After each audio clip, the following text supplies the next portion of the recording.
Everyone keeps saying it's the most wonderful time of the year. But if the holidays feel heavy, lonely, or emotionally draining, this episode is for you. Have you ever felt something was wrong but couldn't explain it? Like the person you love was slowly chipping away at your sense of self? We've been there. Different marriages, but to the same man, with the same toxic pattern. But God was still working. We're Lizzie and Deana, women of faith, survivors, and truth tellers. Surviving toxic relationships is for any woman stuck in confusion, healing after betrayal, or searching for her voice again. You are not crazy. You are deeply loved. Hello there. Welcome to this episode, which is right around the holidays. The holidays can amplify everything: toxic relationships, family pressure, grief, divorce, empty nest, caregiving stress, and that constant feeling that you have to hold it all together. So today, we're talking about real holiday self-care for women. Not the Instagram version, but the kind that actually helps you survive and protect your peace. So let's normalize something right away. Many women struggle emotionally during the holidays, and that does not mean you're weak, you're broken, or ungrateful. So let me ask you this question. Have you experienced any of this? Tension or stress around toxic or emotionally unsafe family dynamics? Old wounds or unresolved pain resurfacing this time of year? Guilt when you try to set boundaries or hold those boundaries? Pressure to look happy, grateful, or fine when you're absolutely not?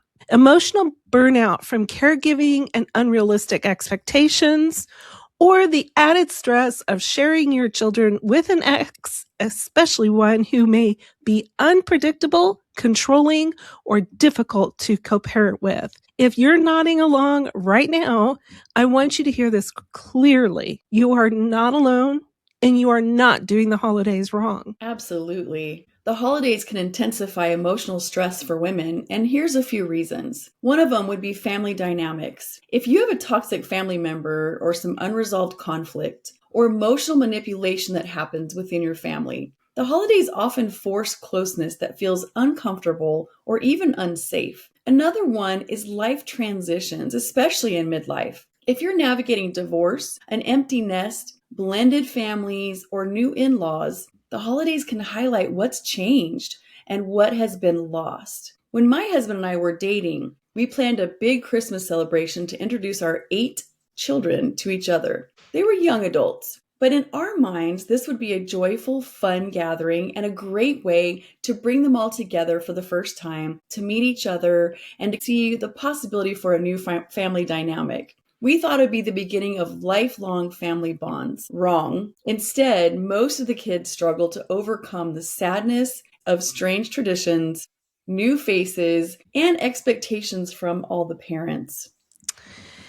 Let's not forget caregiving overload. Many women are caring for children, aging parents, or both, while still being expected to create this holiday magic. They're coordinating schedules, managing logistics, remembering traditions, and holding everything together behind the scenes. And then there's the emotional labor. Women are the ones managing everyone else's feelings. Who's disappointed, who's uncomfortable, who's upset, and who needs reassurances, all while quietly setting their own emotional needs aside. I remember one Christmas when Deana and I's ex, Rex, felt I had not given him the attention he deserved. Instead of receiving support, I found myself comforting him and managing his emotions while I was already stretched thin, trying to make the day feel special and meaningful for everyone in the house and family. That moment continued to stay with me because it captured something so many women experience.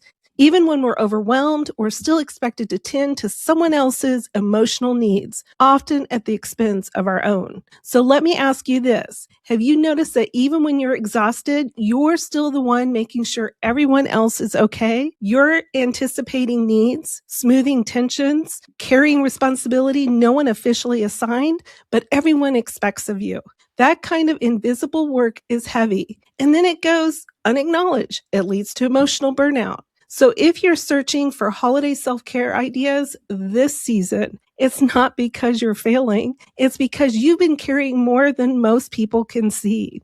Because real self-care isn't selfish. It's actually extremely wise. First, self-care is leaving early. You don't need to stay until you're emotionally depleted. Even Jesus stepped away from crowds when he needed rest and renewal. Scripture reminds us that constant availability is not the same as faithfulness. Another self-care is saying, I'll think about it. You are allowed to pause before making any type of commitments. You don't owe immediate answers just because someone asks it of you. Taking time to discern is not avoidance, it's actually maturity.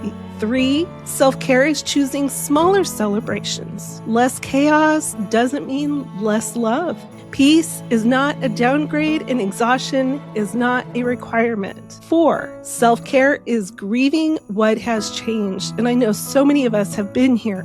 Joy and grief can coexist. The Bible never tells us to rush past loss, only that comfort meets us in it. Self-care also, for number 5, is limiting contact with those family members that are toxic. This one is extremely hard, but very necessary. Boundaries are not punishment for ourselves or for family members. It's your protection for your heart. 6, self-care is letting things be imperfect. For example, this Christmas, because of a full-time job, while trying to maintain the Surviving Toxic Relationships channel, as well as our other midlife channel and Empowered Reinvention, I didn't set up for Christmas this year. I didn't. Does that mean that I am less perfect than anyone else? No, it just means that I did not want to exert the energy into Christmas. You are not responsible for everyone's holiday experience, and that is what I'm doing this year. This kind of self-care doesn't look pretty. Obviously, if you come to my house, there's no decoration, so it's not pretty. It may not be understood, but it protects your peace, my peace, and you know what? It actually works. I love that, Lizzie. Good for you for just being brave enough to say, I need this, and not worrying what anybody else thinks. One of the hardest parts of holiday self-care for women is setting boundaries, especially with family. Here's something important to remember about that. Guilt does not mean you're doing something wrong. It often means you're doing something new. Some gentle boundary examples would be, we're only going to be staying for a short time, or this topic really isn't up for discussion, or we're doing something different this year. You don't need a long explanation, you don't need approval, and you don't need to justify choosing peace for yourself. If the holidays feel different this year because of divorce, loss, an empty nest, estrangement, or a season of change that you did not choose, I want to speak directly to you. This time of year can magnify what is missing, and it's okay if your heart has not caught up to the calendar. It's normal if traditions feel hollow or no longer fit who you are or where you are in your life. If joy feels forced or fleeting, or you find yourself missing a version of your life that you once had during the holidays, none of that means that you're doing the holidays wrong.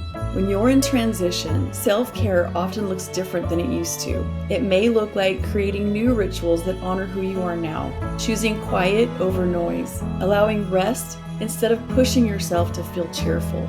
Healing does not require performance, and joy does not have a deadline. You are not failing the holidays. You are honoring your healing, and that matters. And if no one has told you this yet, let me say it very clearly. You are allowed to protect your peace this holiday season. You are allowed to choose rest over resentment. You are allowed to say no without guilt. The holidays don't require your suffering. If this episode resonated with you, I'd love for you to share it with another woman who might need permission to breathe this season. And if you're watching on YouTube, please don't forget to like, subscribe, and comment. What part of the holidays feel hard for you right now? Remember, you are not alone, and you don't have to carry this season by yourself.